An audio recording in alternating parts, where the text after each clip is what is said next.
নমস্কার, সবাই কেমন আছেন? আজ একটা নতুন রেসিপি নিয়ে চলে এলাম। আজ বানাবো বাটার দিয়ে সয়াবিন। চলুন এবার কিভাবে বানাই আপনাদের সেটা দেখাই।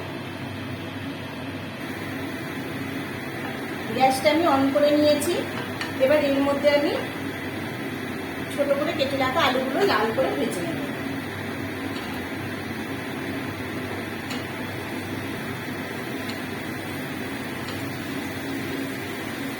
সয়াবিনটা আমি আগে থেকেই গরম জলে সিদ্ধ করে রেখেছি। এখানে আদা, রসুন, পেঁয়াজ, দুটো কাঁচা লঙ্কা আর একটা টমেটো পেস্ট করে নিয়েছি। এখানে বাটার নিয়ে নিয়েছি। এখানে নুন, হলুদ, কাশ্মীরি লঙ্কা, ধনে জিরে গুঁড়ো আর একটু স্বাদ মতো চিনি নিয়ে নিয়েছি। এখানে অল্প একটু ক্যাপসিকাম নিয়েছি।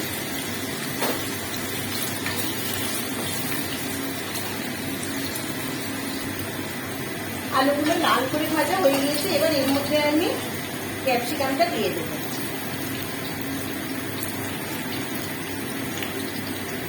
আর সয়াবিনগুলো দিয়ে দেবো, দিয়ে একটু ভেজে নেব।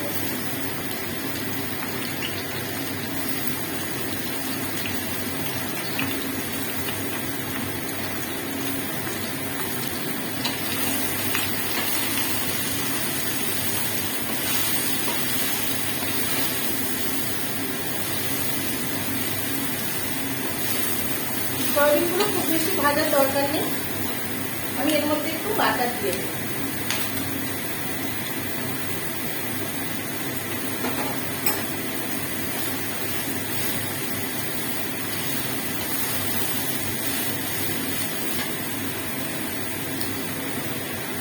আমি আদা, রসুন আর টমেটোর পেস্টের মধ্যে দিয়ে দেব।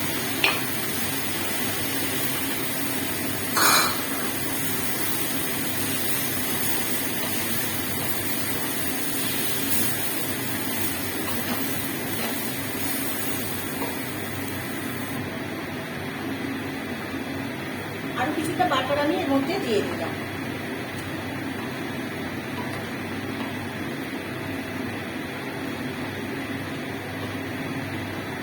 এবার আমি নুন, হলুদ, কাশ্মীরি লঙ্কা, ধনে জিরে গুঁড়ো যেটা রেখেছিলাম সেটা জলে গুলে নিয়েছি, এর মধ্যে দিয়ে দেবো।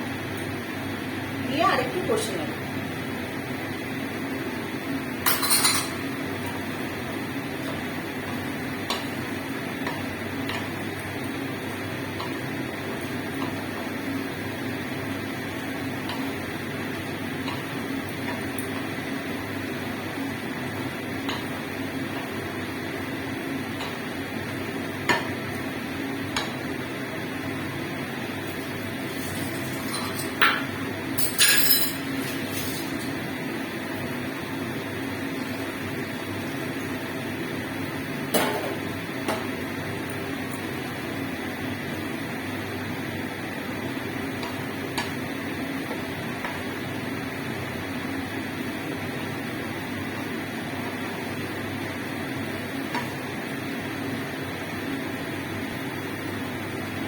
মশলাটা কষা হয়ে গিয়েছে। এবার এতে আমি একটু জল অ্যাড করে দেব।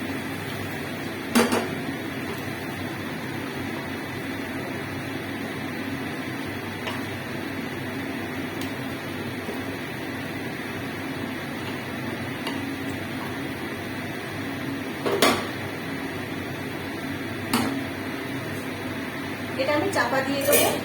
আলুটা যতক্ষণ না সিদ্ধ হয় এটা আমি চাপা দিয়ে রাখবো। আলুটা সিদ্ধ হয়ে গিয়েছে। আমার বাটার সয়াবিন রেডি হয়ে গিয়েছে। বাড়িতে এইভাবে বানিয়ে দেখবেন, রুটি পরোটার সাথে খেতে খুবই ভালো লাগবে। পুরো ভিডিওটা দেখবেন আর কেমন লাগলো অবশ্যই আমাকে জানাবেন। সবাই ভালো থাকবেন।